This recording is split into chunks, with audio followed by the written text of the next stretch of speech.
Hello and welcome to the RCS Soils and Landscape seminar here today. It's lovely to see so many familiar faces. I'm really excited about what we're going to show you here this afternoon because there's 3 amazing businesses with 6 amazing people sitting up on stage that have given up a lot of time and energy to put their businesses on show for you and to really show what this project's been about. So this project, Soils and Landscape, hasn't happened without our partners. So it was through the Australian Government Future Drought Fund, but we've had partners to work with us along the way, and they're including Mire Grazing, Rural Aid and South Queensland and Northern New South Wales Innovations Hub. So to do a bit of background information about what this project's been about, it was really about building drought resilience in the rangelands and ensuring that we're matching stocking rate to carrying capacity, and not only educating but bringing on-ground skills to these people and making change in country and in people. So it was set across a really broad land base, which was quite exciting for us as coaches and RCS to work within. And there was a few things that had to happen across those areas. As you can see, we've spread across a lot of local government areas to do this, and a pretty big land area within those 24 businesses. So we started with education. Everyone attended an RCS grazing clinic, and they also underwent training with Mire Grazing, and some of those people are here today and we want to shout out and say a big thank you to you. And the data you will see that I'm going to present is on behalf of Mire sharing that as a cohort, bringing that data together.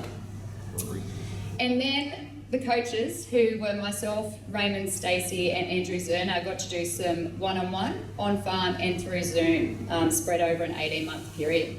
So over 18 months, we've really got to work with these businesses and get under the hoods and see what makes them tick and building these systems on-farm.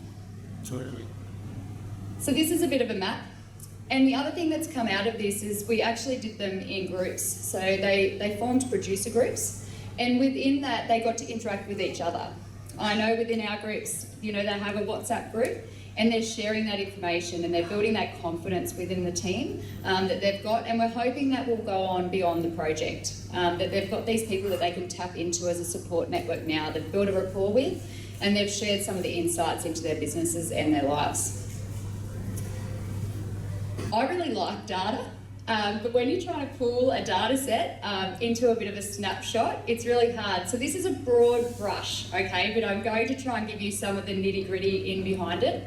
So when we look at the average land size for the 24 businesses, it was just over 9,000 hectares, but the range was huge. We had businesses that had down to just over 500 hectares, right up to over 70,000 hectares. And one of those larger scale businesses is here to present today, and let me say their data is amazing. It really makes you think about what is possible. Then when we think about the paddocks per mob, there was a big variable in there too. The average was 8 paddocks per mob, so time control grazing was being introduced. But there was as many as 60 paddocks per mob and right down to 2. So there was this big variable, but time control grazing rest was being introduced. And the same as when we pulled that data, looked back over the time of the project was running through this Mire data set, was that paddocks were spending the majority of their time in rest. Okay, so they're having that chance to recover, and that's really nice to see coming out of this. The graze duration on average, so how long was a mob spending in a paddock on average across these blocks, was 19 days. It was really interesting when we pulled this apart. Some of the larger properties, and the one that is going to present today, over 70,000 hectares, and their graze duration average for the last 18 months has been below 5 days. And that's quite an effort, and we'll delve into that. So the 3 businesses that are going to present today, I'm not going to talk about them too much because they're going to introduce themselves as we go. So without further ado, I'd like to introduce our first case study that's going to present, Martha and Robbie. G'day everyone. My name is Martha and this is my partner Robbie. We're managing the property Karalee, which is between Burke and Cunnamulla in northern New South Wales, northwest New South Wales, sorry.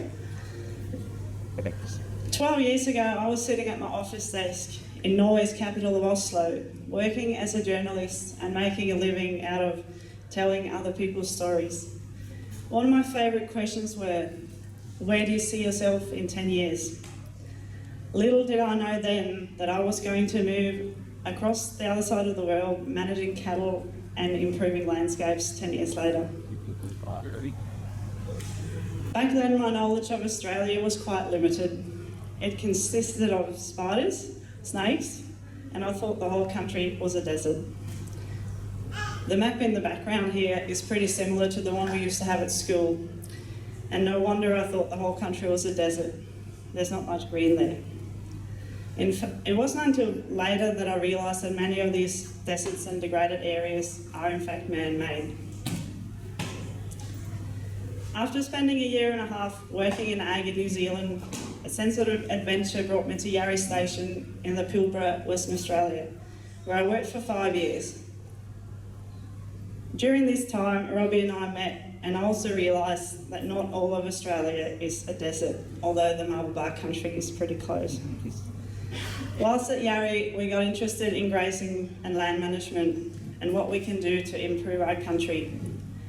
After doing a 2.5 days grazing clinic through RCS, I was hooked and wanted to expand my knowledge even further. I travelled across from Western Australia to northwest New South Wales and took a job as an assistant manager at Karalee, one of SLM's properties in that area. Very early during my time there, the General Manager, Graham Finlayson, sent me the Western Division's Land Managers Report from the 1890s. The 60-page long report described a landscape that was totally different to what I could see at the time there. There was an abundance of grass and diversity back then, and I could not recognise that many places I looked. Already back then, they recognised that the native plants and grasses couldn't handle continuous grazing and needed rest from grazing animals to recover. That is 135 years ago, and although noticed already back then, this is still a big challenge in our area. We run an intensive cell grazing operation at Karalee, managing nearly 72,000 hectares, which are divided into 244 paddocks and 35 water points. There's a range of diversity through our country, from spinifex and marley lands through to Gidgee and Brigalow woodlands, red sand country, mulga and open grass plains. This makes it pretty challenging to manage overall, and Robbie and I took over the management of this property in September 22. So why did we join the Soils Landscapes Project? We had just taken over as managers, and we were very green and lacking experience, and we thought that the project would be a good chance to access training for us. We're always keen to improve and take opportunities that are presented us. And the place had been owned by SLM for 10 years, but only properly operating with cattle for the last 4. Prior to that, there wasn't any grass after several dry years and overgrazing prior to SLM buying it. Good systems were already in place through SLM's management, but we felt like we lacked experience, and we were able to access that through the project.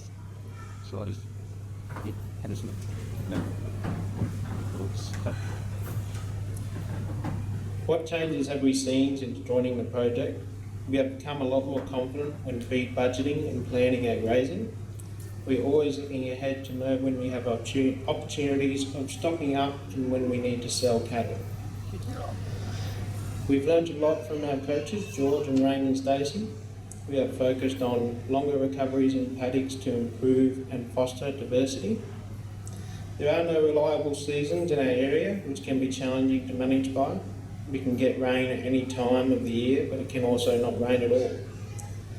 If it does rain, we will grow different feed at any time of the year. It's such an interesting landscape to monitor. We're in the process of dividing a 3,000 hectare block into 56 paddocks, which would be very interesting to see the outcomes of. This will enable us longer recovery in our paddocks, which again will make us more drought resilient, not to mention utilisation and the animal impact of the paddocks, and when they will be around 80 hectare in size compared to 3,000 hectares today.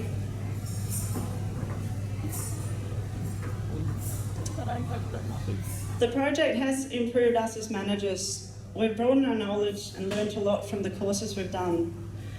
The project's given us confidence to utilise some very tough country that hadn't been grazed for over 5 years. There are also some paradigm shifts needed to utilise this country because it's extremely thick and difficult to move cattle through, causing a number of flat tyres, bruises and ripped jeans. We've grazed 64 of these paddocks in the last 6 months. The cattle have performed well and we've survived the constant whipping in the face of mulga and hotbush. Utilising this area has enabled us to give up better grass country, longer recovery, which has improved diversity in this country. By learning new skills, we're also wanting to share this knowledge with others to hopefully in the future improve more landscapes. We've hosted 2 field days during the project, which has been very positive days shared with others. We also had more than 20 visitors from all over the world last year, keen to take part in and see what we do. We live in a tough and remote area, and one of our biggest challenges is attracting Australian workers that wants to live out there. As we're currently looking for a new staff member, I decided to think outside the box and advertise on some of the Norwegian farming Facebook pages I'm a member of. The response has been unreal, with more than 125 shares on Facebook and over 20 inquiries regarding work. There's definitely potential when sharing our story well, and who knows, Australia may get another Norwegian station manager one day. Thank you very much.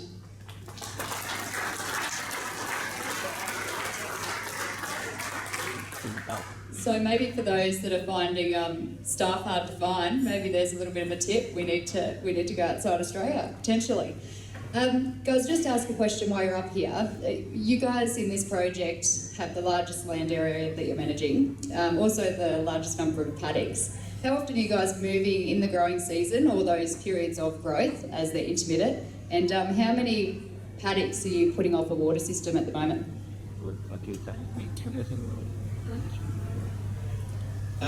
We can move from everything from about 1 day to every 4 or 5 days, depending on feed available. And we generally have about 8 paddocks per water point, varying a little, but on average about 8. The thing that's also important to remember in our country is that as I said, it can rain any time of the year, and you never know when it's going to rain, so you can get growth at any time, and you can't really plan for that, so you constantly have to adjust your plan to suit that. And we do try to speed up our moves when we have good growth, but there's a number of other things we need to take into account as well. And for instance, we were wanting to do day moves here last summer because we had phenomenal growth, but we're also seeing that our cattle didn't really travel further out than 200 metres from the water point when we did so. So we decided instead to focus on utilising those paddocks a little bit better, so our grace period will always go up and down, and it's a process of constant monitoring in the land and with the cattle as well. Thanks, guys. We will be asking more questions at the end. Thanks, guys. I'd now like to introduce Simon and Laura for the next presentation.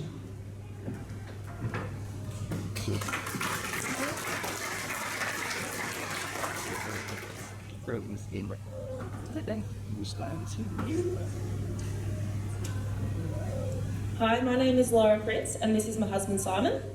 We have 2 children, George and Bill, and together we run a grazing and farming enterprise south of Cobar in Western New South Wales. A little background on us. We purchased our first farm in 2017. It was our biggest adventure, full of ups and downs, but it seemed as soon as we purchased the farm, the rain stopped. So we learnt hard and fast what it was like to be in drought and found ourselves travelling over an hour after work during the week and on the weekends to cart water around the farm for our sheep as the place wasn't well developed. We've done all of this while trying to do improvements.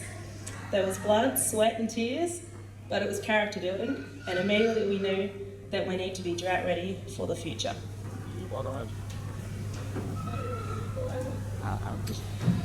So, fast forward a few years, we've purchased the family farm Geandale Station, and we've been there almost 2 years and have already experienced a long dry period.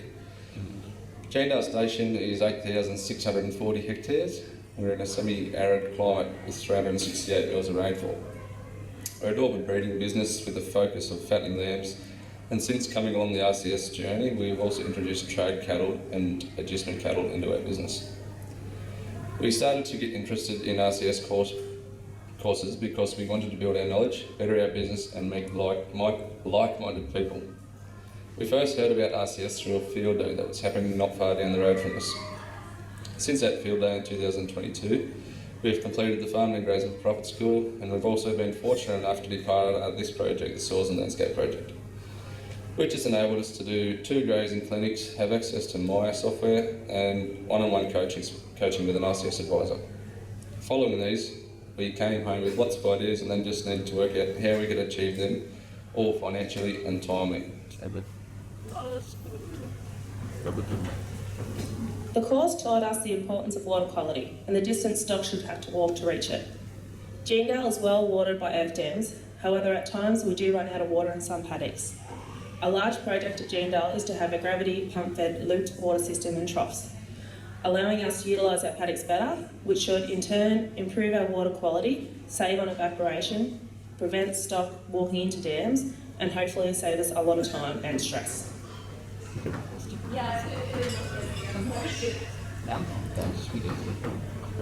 During the course, we've learned a lot about soil and biodiversity. So we trialled a few different mixed species crops. A winter mix consisting of cereal rye, oats, vetch and radish, with the aim of repairing an old cropping paddock, which was one way ploughed for years and then rested, but still not performing as well as we would want. We were surprised by how much the radish was able to penetrate and open the ground up and allow moisture to enter. This crop was then harvested and the high protein mix was fed to our lambs to top them up ready for sale when the season was dry. Our return on investment for this trial was 170%, which didn't include the grazing yield. This summer we put in an impressive 9-species crop into our paddock that we burnt, then raked to control the woody weed regrowth. The aim was to get quick cover and repair the soil. The mix consisted of sorghum, millet, sunflowers, buckwheat, turnip, radish, forage rape, mung beans and cowpeas. This was a very exciting time at Geandale, and if you have a look at the red circle, you can see Simon with Bill on his shoulders. So it's up over some feet tall.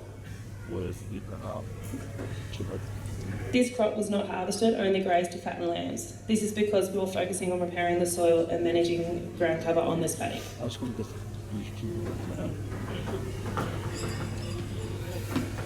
Our experience with Maya grazing software has been very positive. We had an idea of the condition we wanted to leave a paddock in, but to be able to put those thoughts into a number and then have the knowledge and ability to forecast and plan is great. During these courses, I think our most heard term was fire and water. Maya can automatically calculate the yield taken out of a paddock once stock is removed. This information has shown us how much more productive our smaller paddocks are, therefore giving us the confidence to go ahead and concentrate on stock density and splitting our paddocks further. For example, in Dusty's Ram, we've noticed a massive change in the paddock's productivity, and it is yielding almost 5 times more than our next best paddock, apart from strip laneway, which is 6 hectares and usually only used as a passing through paddock from the yards. However, with the use of Maya data, we can now see that it yields the best and looks the healthiest. And from the knowledge we've learnt from RCS, we now know that we've reached a level of density which can impact the mineral cycling in the soil. This change of mineral cycle is extremely important for the soil biology.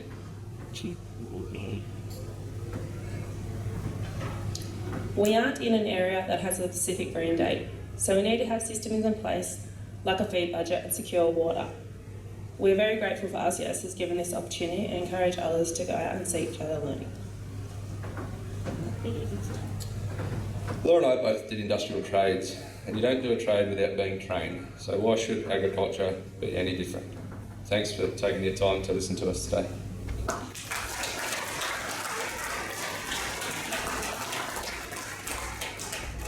I'm going to ask a beef-related question because it is Beef Week. Throughout that presentation, you mentioned that's okay. You mentioned that you introduced beef as an enterprise into your system. Why, and what have you learnt through doing so?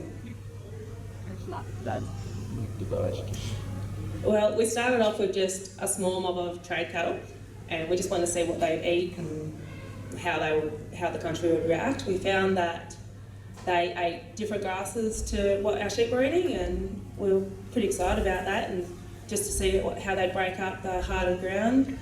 So from there on, we've now got 240 adjustment cattle on the place, and we traded the 25 and we brought another 40 with calves, and we're just pretty excited to see what that will do for our country, and it could be a big game changer for our enterprise. So we're excited. Awesome. Thanks so much, guys.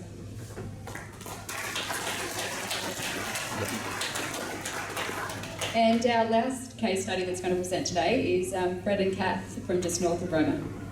Okay. Are you in charge of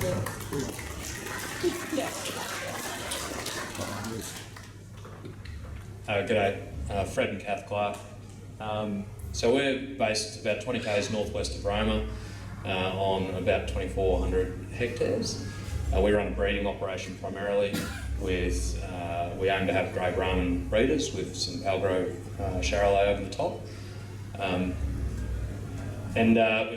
We took over as part of a successioning plan from my family, and we took over almost 3 years ago now, in a bit of a walk-in, walk-out scenario, where we took on the cattle that were there, and we've gone through quite a holistic process of changing the business and changing the breeds and all that sort of thing in almost every aspect over the last 3 years.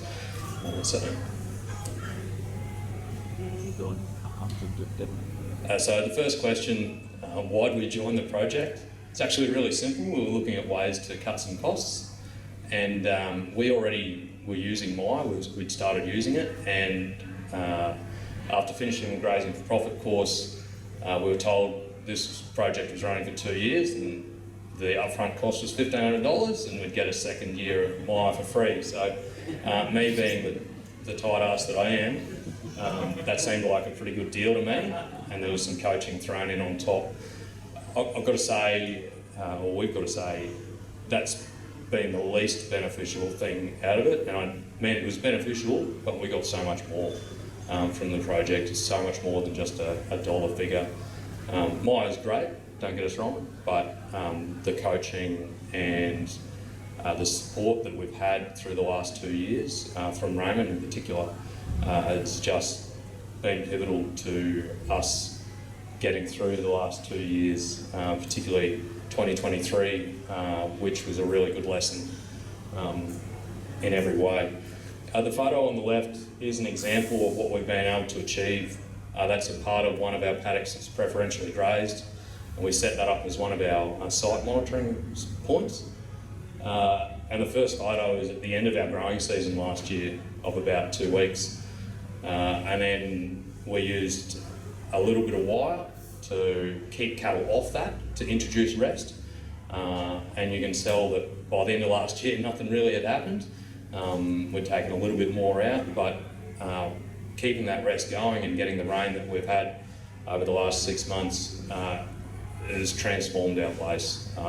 It's polar opposite. And yeah, just if you've got the grass, you've got the leverage, and we've experienced that.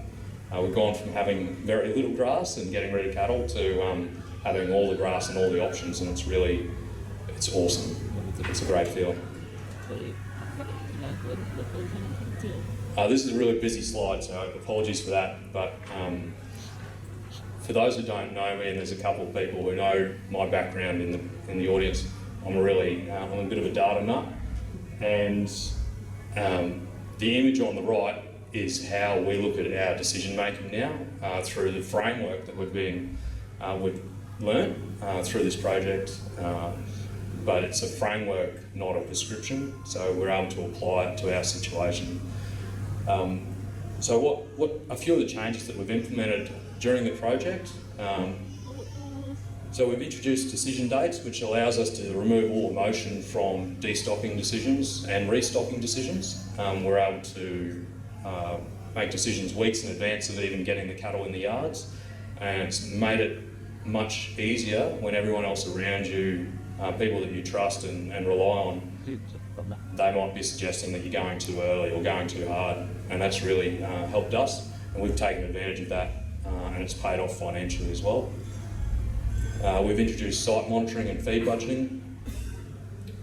We've adjusted our breeding and joining cycle to align it to our ecological cycle based off our green date, and also shortened it to have a better control over our stocking rate.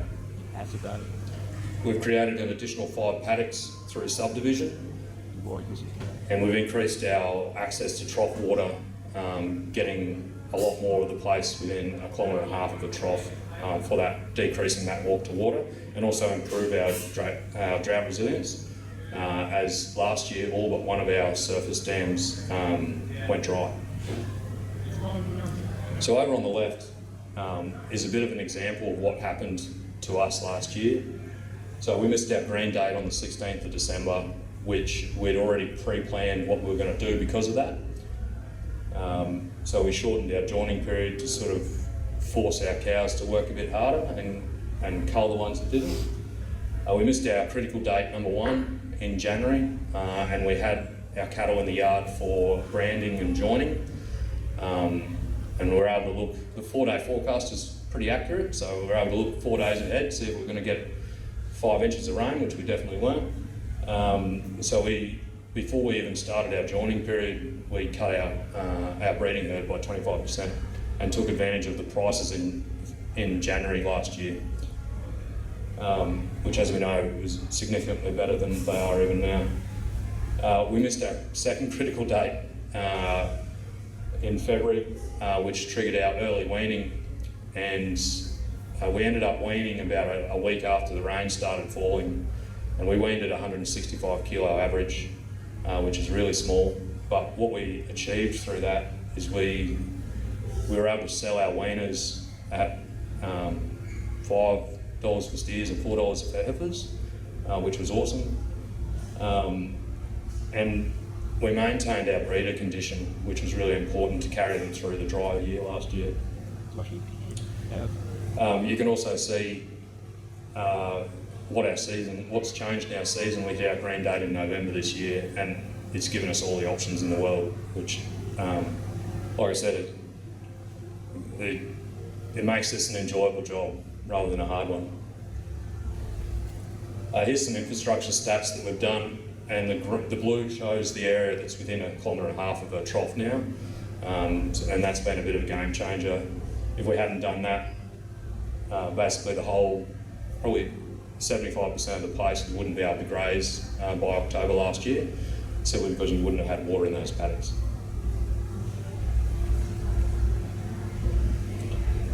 So what changes are we planning over the next couple of years? We'd like to subdivide more, and that's to control that grazing effect more, and seeing the significant benefit it's given us already, we want to just really leverage that now that we've put in the water infrastructure. We do want to do a little bit more water just to cover off the rest of the property that isn't within 1.5 kilometres of the trough, and we want to introduce some trade enterprise as well as our breeding, just to give us more flexibility with our stocking rate. Most importantly is on the right hand side of the screen is how it's improved people and the business and production. Like I said, for us it's completely changed it from being a hard job to an enjoyable job, and you have the options, and that's a really powerful position to be in, and you enjoy it. The land is much healthier. You saw the photo before over the time lapse. It's responding amazingly, and we're going to get all the benefits from that. That's sparkly. By maintaining the breeder condition, we're able to achieve a 96% pregnancy rate over 10 weeks. And with the water and the wire we did last year, we calculated an adjustment rate, and we worked out that we've got a 37% return on that money just last year alone over the 12 weeks before it started raining. And we're going to get the benefit from that year on year. So, like I said, it makes it much more enjoyable when you have grass and you have the options. Thanks.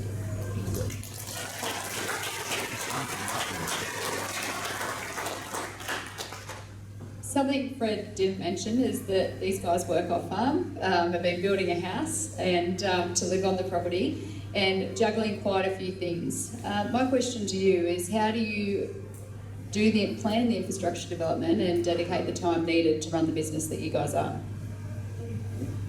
There's a lot of early mornings and late nights, a lot of projects on weekends, but scheduling.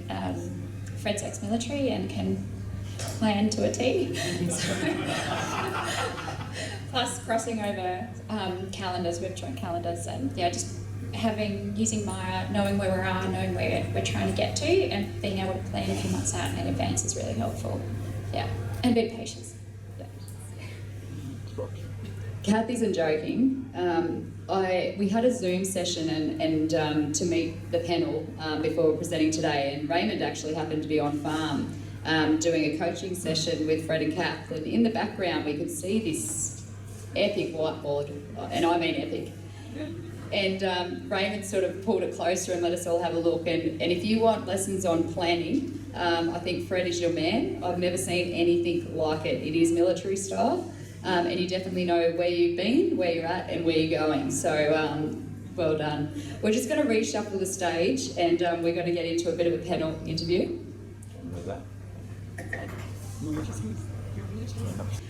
My first question to you guys, I was listening to a podcast like very recently, and it was Pat Cummins, the Australian cricket captain, and he had a really interesting take on failure. And he said, as the Australian cricket team, he talks to his team before a test and he says, how are we going to fail today? And I really liked his language. How are we going to be courageous? How are we going to go out and take a risk? And how are we going to react when things happen?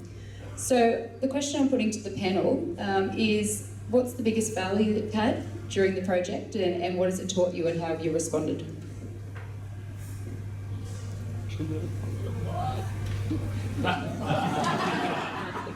Right, I can make a start. Been pretty fortunate really not to have any massive failures. There's obviously always things that go wrong and things you learn from. Robbie and I are very fortunate to be a part of SLM, which has some fantastic mentors who's been in the game or what we do a lot longer than we have.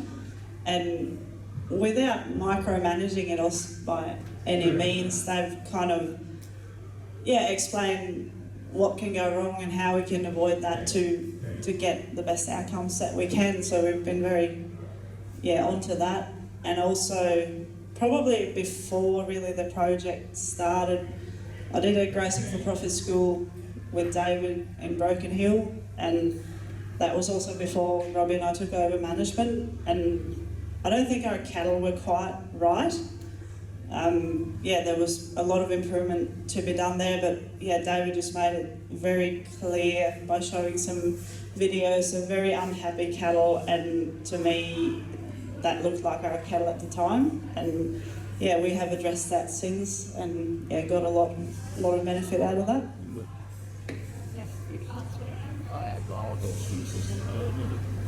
Well, that summer species, the mixed species crop that we put in, we're really not sure if we did the right thing with letting it get so high. So that's probably a big learning curve. We're not really sure what we're going to do with that next time we put it in, whether we should, grazed it earlier or silaged it. That's probably a bit of our learning curve. Is we did it for the reasons we did it at the time, was just trying to keep ground cover on the country, but wait and see next time, I suppose. Yeah, so our biggest lesson was at the start of the project, we were thinking we were doing the right thing with our rotations, and we ended up doing really heavy grazes and not aligning it to how the pasture was. And through the coaching and through the lesson and the courses, we've learnt to sort of watch how it's affecting the pasture and balance what you need from the grazing and your schedule when you can fit in cattle moves, but also the effect it's having on the pasture rather than overgrazing. Sort of just getting that balance right. Still a long way to go. It's always learning. learning process. What is it? Progress, not perfection, I think is a good way to look at it. My next question to you, as a coach, I work with a lot of husband and wife teams, and it's a really interesting conversation. And we've got three teams up here, and I want to ask, how do you get on the same page to create that common vision and those common goals, and then actually implement it and stay together on that?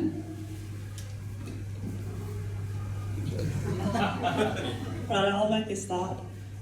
I think in our business, or what we're running, the reason that we did come to SLM and do what we do is because our goals and visions really align with what they do, so it becomes pretty natural. And we've also had individual goals and visions sessions, and I've been trying to ask Robbie a bit about his long-term goals and visions, but he hasn't quite shared it with me yet. But I do feel like we're a very good team in the operation, and our skills kind of align into each other. For us, so we took over, and like Jess said, I'm a bit of a planner. That's a taught thing. But we had a 10-year plan before we took over the place, and I'd broken that down into annual goals, and then every year we break out quarterly goals. And the way that it works for us is, if I can simplify it down to one part of a whiteboard, and then I let Cath read it. By the time she's finished reading it, she understands it, and she tells me where I might need to think about that again and be realistic. But actually using the whiteboard is a really good tool for me to communicate effectively, because I have to refine what is going on in my head down so it makes sense. And Cath comes in and puts a bit of a common sense hat over the top with how to balance it with the family and the likes of them.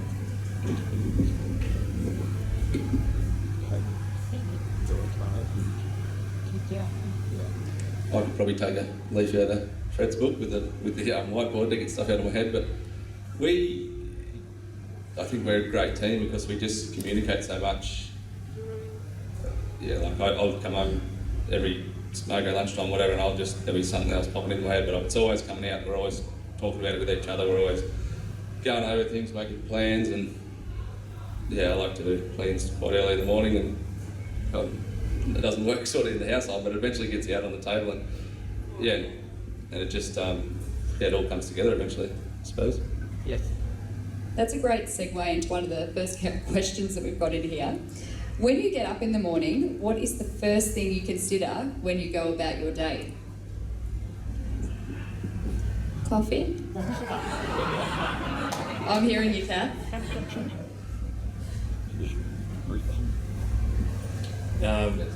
Cath said we run a calendar on our phones that we run the same calendar, so probably one of the first things I do is check what I've forgotten that's in the calendar, and if it's not in the calendar, the family doesn't really know about it. And balancing like off-farm work, on-farm jobs, and what's going to happen with the cattle 4 weeks from now, we've sort of got to plan that in advance. So we use our calendar pretty heavily. So I sort of check that most mornings pretty early.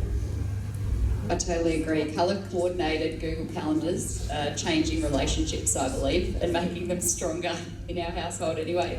Did anyone else have any thoughts on how they set up their morning? Yeah, like I said, mine starts pretty early, and I chop and change a lot because I still sort of run a business off farm with the earth moving. And it just goes back to communicating and letting Laura know where I'm up to and what I'm doing. So she can make a plan for the day, and just same thing, we share a calendar, and everyone's in the same boat. It makes things simple and the process a lot easier.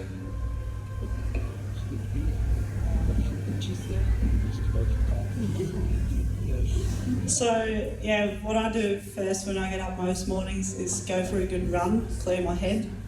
It's a great start of the day, and then we have monthly morning meetings every morning with our employee Tricia as well, where we go through plans for the day. We also have weekly meetings and monthly meetings going through the monthly plans once a month and once a week.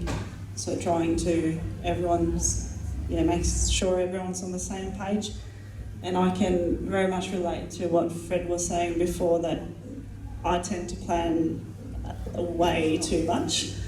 And Robbie is more realistic and can see that things are going to take a lot longer than Martha thinks. Good to have those stretch goals. What role did the coaches play in your business over the last 18 months of this project? We kind of used Raymond as a fallback to bounce ideas off, and he's been really great, not telling us the answers, but encouraging us to stay curious and kind of leading us on a journey to find answers ourselves, which I think teaches you a lot more than just being told, do this or do that. And we're very, very grateful for that guidance. Particularly when there's stressful decisions like destocking when nobody else is. But going through your thinking and your process for that, and then getting Raymond on the computer screen in front of you and talking through it and saying, hey, have I missed anything here, because it's leading us to make this call, and getting have you thought about that, have you thought about this, or I don't think you really missed anything there, and not giving us the answer, but because we don't have any family in the business with us, or anyone available in my family to somebody who's a greybeard, to use an expression, somebody with that wisdom. It's great having a sounding board to get that wisdom to bounce you what you're thinking about off, so that you can go ahead with your decisions with a little bit more confidence. Well, you guys made some big decisions early in 2023, and you probably went against the grain of what was happening around you. So I can just imagine how much of a support Raymond was for those decisions being made, maybe for the first time in your business when you took on that responsibility. Yeah, definitely. Yeah, it's been great for us. It was, for me, I process things different to a lot of people, but just that first on-farm visit, I just got my grips around having a coach, and just gave us so much more confidence going forward, and just with our decision making. You knew the right decision to make, but it was just great to have someone, just someone to bounce your idea off, and just to set that decision in place. Leading on from that, what was the most important first step for you to make changes in the business, or with the people, or with production? Just to say that, that's probably a good idea. Bit of backing. Confidence. Yeah, confidence building, It wasn't a silly thing to do. Well, nothing silly till we tried, is it? Fred and Cath, the graph you had up with all the dates in it, where did that come from? A program or something you've put together out of your own mind, Fred? So the graph behind the sort of different images, that's straight out of Maya, and the graph shows sort of your rolling rainfall, your stocking rate, and your long-term average stocking rate, and it gives you an idea about whether you've got gives you a visual of your stocking rate against your carrying capacity, or how much grass you've got in the paddock. That's helpful because you can use that to predict sort of what's going to happen once your breeders start getting their third trimester and dropping cows. And you would have, if you didn't notice, there was a really big uptick in our stocking rate at the end, and that was when we were at a point where we got rid of all the cattle we could. We couldn't sell any more cows ethically. They were in their last trimester and the first quarter with calves at foot, and ethically we weren't prepared to move them on. So we just had to wear that, and that graph shows what happened in our business over the project with rain and everything. It gives a really good snapshot. The icons I put on there were just a really good visual tool for me to understand when we've made decisions in our business and why. And it's good to sort of try and get a holistic idea. I really loved the overlays that they put on that, the dates and the key markers. It was very visual, so if you're a visual person, being able to snap that out and have those dates written in, it's really impactful, and it makes you see where those key dates are and why they line up in that way in your context. It was really good. This is about diet. What type of diet supplements do you use? And this is open to the whole panel, e.g. loose leaf, phosphorus, etc. We used a little bit of loose leaf last year when it got really dry, and a lot of our feed was lignified, which isn't really common in our area. Our feed is usually locked in a phase 2, but as it got drier, yeah, we needed a bit of that leak to utilise that feed. We've also been pretty much having a ad lib access to phosphorus or kind of phos, and we've also done some trials with free choice supplements, which we've seen a really big variation from the cattle and the country they've been going through, and it's been quite interesting of country that we think is very similar to the last paddock they're in, and it looks similar and it's got the similar grasses and shrubs and obviously a lot of diversity there, but it really changes the consume of the different minerals. Yeah, we were the same. After the grazing profit school, we just tried a a free lick. I think we had about 7. Yeah. And gee, it was interesting what at different stages and different plant growth, and just how the sheep changed what they ate, what they wanted. And a lot of times they didn't eat anything, and you're thinking, gee, like it's there, but they told me that they didn't eat it, and when I thought they should have been right, they were So it was quite difficult to predict, but yeah, it was rather interesting just a free choice. We used a custom blended dry lick, and we're very grateful for that because it encouraged the stock to use a lot of lignified feed that they probably would have otherwise left on the ground. This is open to the whole panel too, and you can select if you answer it. What would be the one piece of advice you would give to someone starting out on this journey? And I'm thinking that's in relation to starting the journey on changing management or changing the way that you're thinking about the way you're running your systems. Keep an open mind and be curious. Don't be frightened to start. Just start. If you're thinking about it, just make the decision to do it. Once you've made that decision to just do it, doesn't matter how much or how little you do, but you've made the call. Just do one thing, and then the next thing, and the next thing. It'll all add up by incremental improvement. Yeah, the little things keep rolling on into something a lot better. Yeah, I was listening to the author of Atomic Habits on the way down the podcast, and he talks about building that momentum. Starting with something and building that momentum to keep you driving forward. So choose something that is achievable and build that momentum and that confidence and lead it into the next thing. This is for Simon and Laura. Do you rotate the cattle behind or in front of the sheep together in a combined mob, or as totally unrelated mobs? And what benefits are you seeing out of the system you're running with those two, and how and why? It's all a bit new, but at the moment, I suppose, where the adjustment trade cattle are running around behind the sheep, just to open up some pasture that's never really been touched by the sheep. It just needs that good impact through it, good walking through.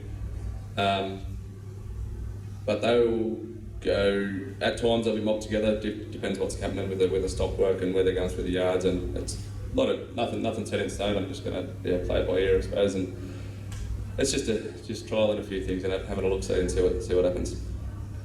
Good approach. Monitor and manage. I wonder where that comes from. What things in your business are you asking what if about now?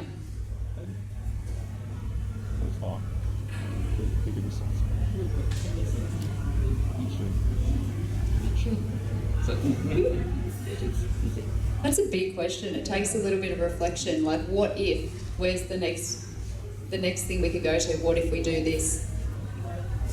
Mine's probably what would our country look like if we had more density? Your data really reflected that, didn't it? The laneway and the smaller paddock, the yield difference was quite phenomenal. When you think about that from a practicality standpoint, how real is that for you to do that at scale, or would you select areas that you might target with that sort of density? Probably select areas. Like, we still need paddocks where we can put our animals out and be able to not be moving them too frequently. Like, you're still got to be able to go away and do things. We don't really want to get down to like a day move But there'll be definitely spots in the future that we're going to intensify more, especially closer around the house, I think. Accessible and building a system that you can operate and that you want to operate, I think that's really important. Anyone else? What if? For us, I think for me, the big what if is we saw such an improvement just by resting areas that were preferentially grazed by our cattle, and just by doing that, it gave us so many options. Like we have the grass, so we've got all the options in the world available to us, unlike last year where we were destocking at a pretty hard rate. And like I think now, what if we're able to protect that part that's now being preferentially grazed? What if we rested that a bit more by another fence? Or where does it end? Like, how good can we get here with such a fantastic improvement in the land? And we've had good rain, but such a fantastic improvement. If we can keep that ball rolling, like, how far can we go with this? It's pretty exciting. It's addictive. We see country change and it gets really addictive. I'm addicted. Your walk to water, you've brought it down to 1.5, and that graph was really impactful where you showed that, you know, where you were outside the shading, where it was outside 1.5, and through the infrastructure you've developed, that you've got that walk to water down, you know, within 1.5. Would you decrease that further? And if you're going to, what would be the data to drive that decision? At this stage, we don't have any plans to, because I suppose we've planned our water infrastructure in such a way that we've got a lot more subdivision we can do, so we don't need more water infrastructure to get better grazing control. So we'll probably be doing a lot more grazing control just through extra fences in the short term, but in the long term, if we did add more water points, like decrease that walk to water, based off what we learn, the data we use is sort of what the return on investment would be. Like what we worked out for last year's investment in water and wire, we'd do that and be like, hey, so if we decrease that to the 750 metres, what would that do for how we can control the grazing even better? So it's just that they're tools to help you control your grazing. Like the infrastructure isn't the point in itself, I suppose. But making sure it's economically profitable while improving landscape is really important. I'm going to open it up to the roving mics. Was there anyone that wanted to put a question in from the audience that wasn't too savvy with the QR code? One at the back, Joe. Hello. Just regarding parasites, whether you had seen improvements in, particularly with the sheep as well, breaking parasite cycles, also with animals grazing higher up the pasture, if you'd seen any improvement there, and I guess for the other guys with, say, buffalo fly and things as well with the cattle.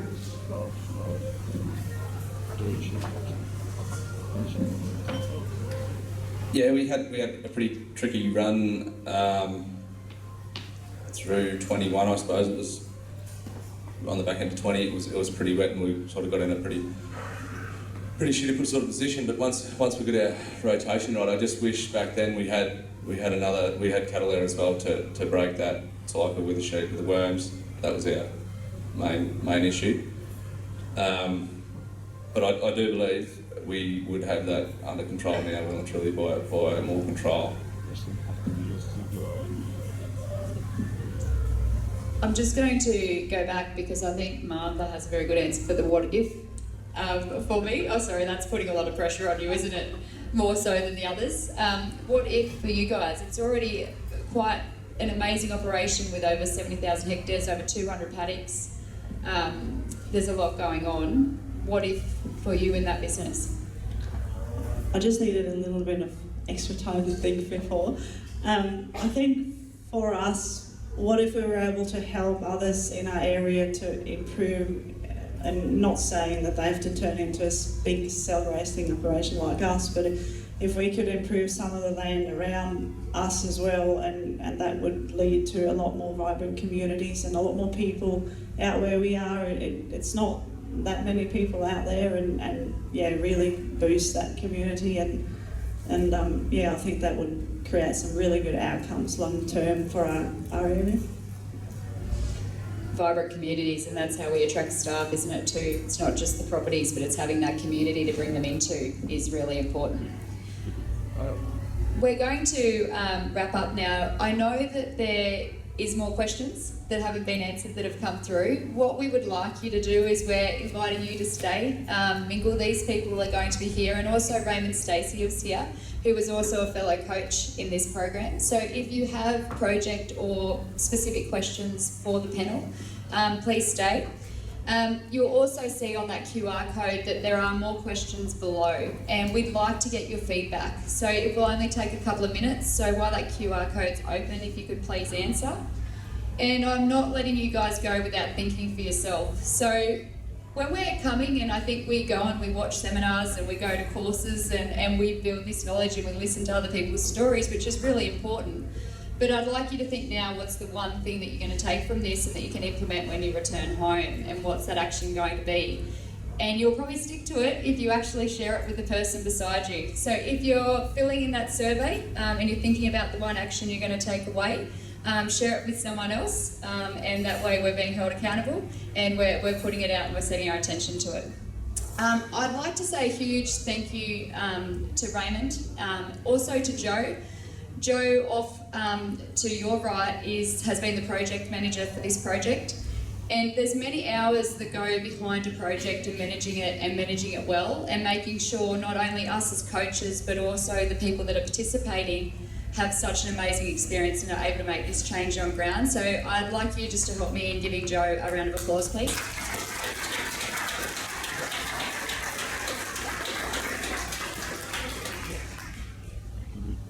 I'd also like to acknowledge 3 businesses and 6 people that have travelled a long way to share their stories with you. And it's always very generous when people give back and share the process they've been through, what they've learnt and what they're still learning, and where to next. So a big round of applause for our 3 case studies today.